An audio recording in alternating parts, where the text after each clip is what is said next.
Isang loan officer sa bangko ang nakatuklas ng nakakagulat na sikreto.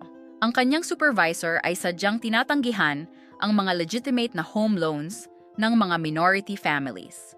Samantala, ang mga mayayamang kaibigan ay aprobado agad kahit risky ang loans nila. Nang alamin ito ng management, hindi siya pinagsabihan. Sa halip, inoferan siya ng promotion. Branch manager na may sweldo na $150,000. Perfect timing. Nawalan ng trabaho ang asawa niya.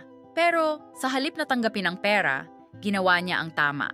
Ilang buwan siyang nag-document ng mga discriminatory decisions. Walang-walang libong pamilya ang na-deny ng home ownership.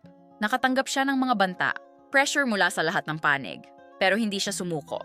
Nang ilabas niya ang ebidensya, $50 milyong ang settlement. May mga federal banking reforms pa. Ngayon, leader na siya ng civil rights organization. Tumutulong sa libu-libong pamilya na makamit ang American Dream. Tanong niya sa mga nagtanong kung bakit hindi siya tumanggap ng promotion. Ang pera ay pansamantala. Ang integridad ay habambuhay. Isang desisyon ang nagbago sa lahat.